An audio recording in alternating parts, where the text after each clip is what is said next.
Warm greetings from the High 10. It is Everyday Shenanigans on this Monday, February 24th, 2020. Now I want to bring you some information pertaining to Kobe and Gianna Bryant. As you know, today was the celebration of life that took place in Los Angeles, California. But sadly, Mrs. Vanessa Bryant has decided to file a lawsuit against the company that catered to that helicopter that Kobe and his daughter and others and the pilot was on that fateful day in January. If you need verification for the story, please log on to NBC News. Vanessa Bryant files wrongful death suit after crash that killed Kobe Gianna. The lawsuit alleges Island Express helicopters put the helicopter in the air when conditions were not safe for flying.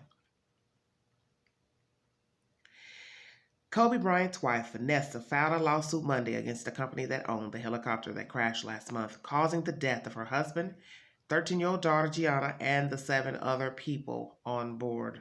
The wrongful death lawsuit was filed shortly before a memorial service described by Vanessa, celebration of life for the NBA legend, his teenage daughter, and the other victims of the crash was expected to draw thousands to the Staples Center in Los Angeles.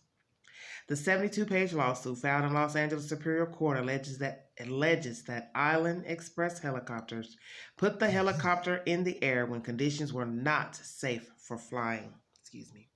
The company and the helicopter's pilot, Ara George Zobayan, had a duty to use that degree of care that an ordinarily careful and prudent pilot would use under the same or similar circumstances, the suit says.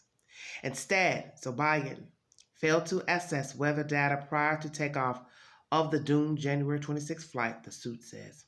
The fog in Los Angeles was so dense on the morning the Sikorsky S-76B crashed into a hillside in Calabasas that the Los Angeles Police Department had grounded its helicopters until the afternoon. LAPD spokesman Joshua Rubenstein said at the time, the department requires 2 miles of visibility and an 800-foot cloud ceiling, he said.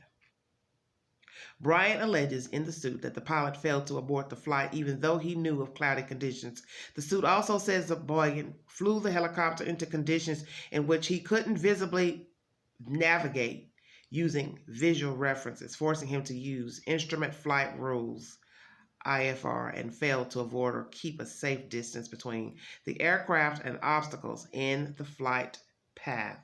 NBC News previously reported that Zobayan had the proper federal certification to fly by IFR, but Island Express helicopters did not, and he would have been restricted to the company's licensing.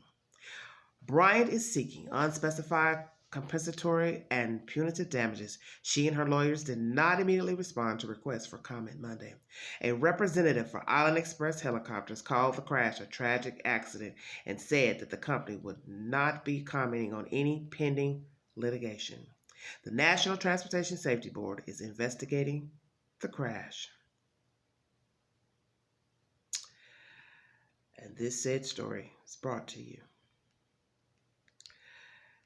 by NBCnews.com.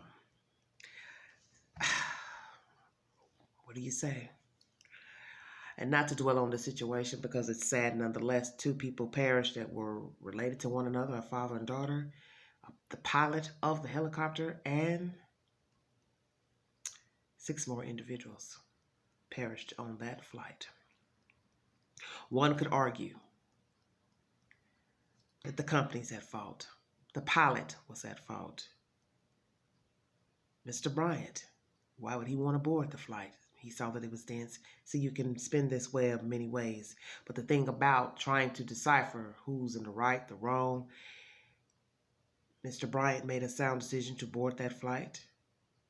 Do we know of any conversation that he had with the pilot? We don't know, because a dead man doesn't tell any tales. So we don't know the conversation that he and Mr.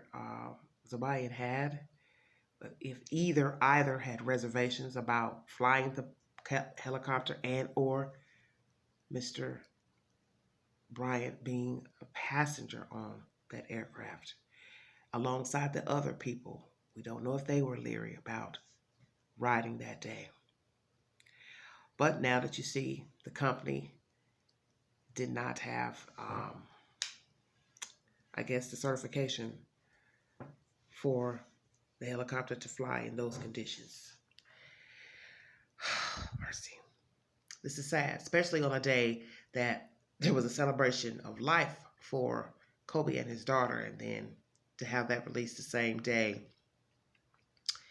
I don't know if I would have done that the same day, release that information about a lawsuit. That's my opinion.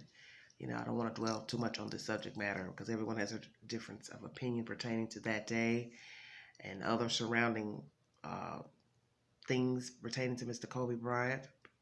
But nonetheless, it was a sad day. It's still a sad event for a man to lose his life alongside his child, alongside friends, and the pilot as well. And I don't know what the findings will be pertaining to that crash, but one, we'll have to sit and wait to see what will transpire from that lawsuit and how it will coincide. The findings, excuse me, how the findings of the helicopter crash will coincide with Vanessa Bryant's lawsuit. That is the said information brought to you by NBC.com. If you need verification for the story, please log on to that news outlet. And I don't have anything else to say. Just a sad event, a very sad event. Like and share, drop your comments below. And until the next video, this is Everyday Shenanigans. Thanks for joining me. Bye-bye.